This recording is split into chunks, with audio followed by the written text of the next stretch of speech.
Hi, I'm Laura Marwood, Product Strategist for Cloud ERP, and today I'm joined once again by Paul Saunders, ERP Evangelist and Product Strategist at SAP. How are you today, Paul? I'm very good, Laura. How are you? I'm very well. Good. So today we're going to be talking about Clean Core. Yep. Now, maybe we could start with a simple question. What exactly is Clean Core, Paul, in the simplest terms possible? In the simplest terms possible. So Clean Core has been kind of one of the goals of ERP since ERP first began. And the idea is that there's every business across the world always thinks that they're very complicated and they can't do anything standard because they're very different from everybody else. And the answer is actually most businesses, in fact, all businesses are 75, 80% exactly the same. A lot of business processes, business capabilities that any company has to do, irrespective of industry, geography, size, and so on. So let's say that you and I started a company today, we would still have to pay taxes. We would have to do accounts payable and accounts receivable. And we want to do these things really, really well, but no customer is going to come to us because of that. That's not what differentiates us. So the Clean Core is saying, look, let's identify the business capabilities that are non-differentiating. Let's take them out of the box, so to speak. Let's optimize them. Let's infuse AI to kind of keep improving them, but they're standard. And then we differentiate outside of that Clean Core. Paul, you said that Clean Core has been one of the founding goals of ERP since ERP first began. So what explains this revival? Why now for Clean Core? We've talked about digital disruption and business disruption and everything as technologists for decades. And then all of these disruptions came along at the same time, so we've had pandemics and wars and hyperinflation and energy crisis and climate crisis and all of these things coming together. And companies through this have realized that they need to be able to be much more flexible and agile to be able to respond. The way that you get flexibility and agility is not by having a very complex, brittle set of processes and capabilities. So this is where companies says, how do we get this? And the answer is Clean Core. And just so we're clear, what kind of things are we talking about in the 80% category there? What are standard processes for most organizations? So if you take an airline, and let's say you have a budget airline, and then you have a luxury airline. They both have the same job, which is flying people from A to B. But a budget airline would be, let's say, I can fly from Frankfurt to Budapest for €7. And the luxury airline is, we can fly you halfway around the world, and it will be the nicest 11 hours you've spent in the air. They're very, very different. The one is going to differentiate based on how fast they can turn the plane around, how low they can keep their costs, what their pricing is, so they can make sure that if somebody else comes in at €6, they can be €5 and so on. The luxury airline is very, very different. They're going to differentiate based on the service. What is it that they provide to everybody? Same industry, same end-to-end goal, differentiated processes. So how do you get alignment across the company, and what is truly differentiating? When you put in place a governance structure for Clean Core, politics goes around it. So let's say, for example, you say the most important thing for us to focus on is we're going to have standard finance processes. But then the VP of Finance just says, well, actually, I'm the VP of Finance. I'm not going to do that. The VP of Finance goes to talk to the CEO off the record.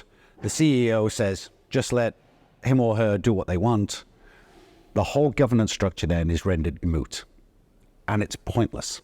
So this is one of the first things that any company has to do is, let's make sure if we're going to do this, then let's do it. And if we're not, then don't. But Clean Core is governance, it's mindset, it's change management, it's change leadership, then it's technology. Let's stay with this phrase Clean Core for a second. Yep. Now, we're all humans. None of us like being told to clean something up, whether it's the bathroom, the car, the garage. I think we're all inclined to maybe put that to the back of our priority list. So why should customers care about this? Why should customers be making this top of mind? Yeah, Clean Core is, I agree with you. It's kind of a tough one because when you think about cleaning, it's normally something I do if somebody's coming over. Exactly. It's like, oh, let me pretend that I live in this immaculately smart place that looks like it could be in Cosmo, which I don't, But then after that, that's not something that I live, Yes. So then we do it again and we do it again. Clean core is very different from that. Clean core is saying we're not going to allow it to get messy. We're not going to allow it to get jumbled and complicated and so on.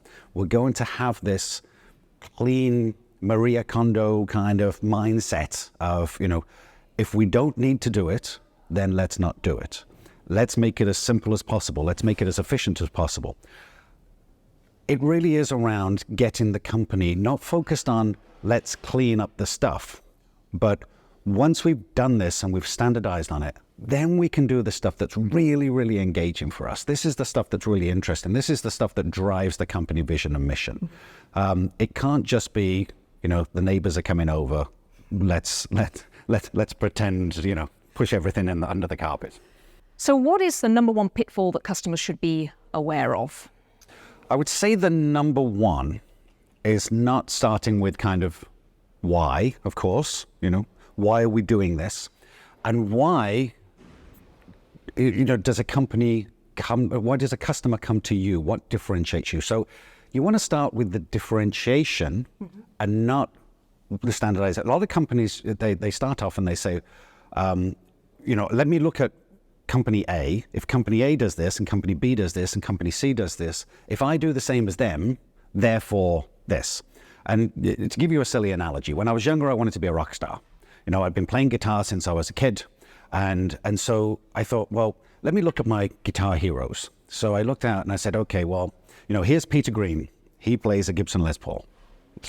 And here's Jimmy Page. He plays a Gibson Les Paul. Here's Gary Moore. He plays a Gibson Les Paul. If I buy a Gibson Les Paul, I will be just like them.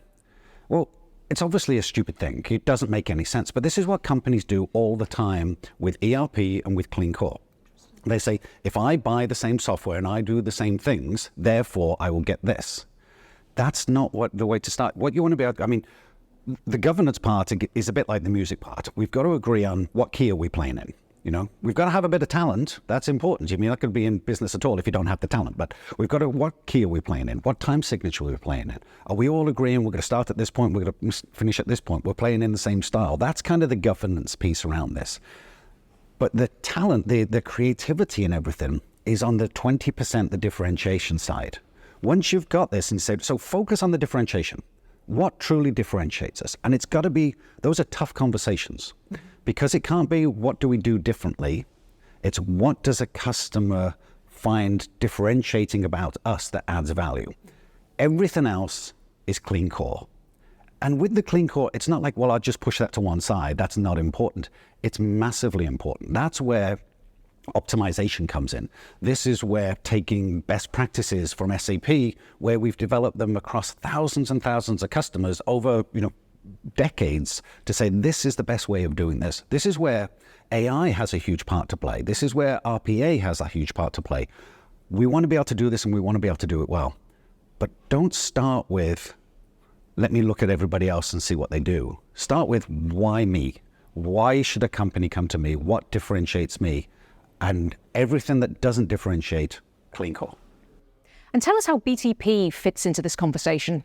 This is the differentiator between a collection of applications and end-to-end integrated, flexible processes. If you think about it, that I'm an end customer, I don't care about finance and HR and CRM and all of these kind of things. I want a product or a service from you.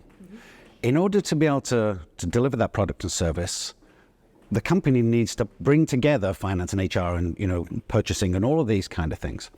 But as the customer needs change, they're going to need to adapt. It's this flexibility and agility that we talked about, why Clean Core helps against this kind of fragility and kind of complexity of a very rigid way of working.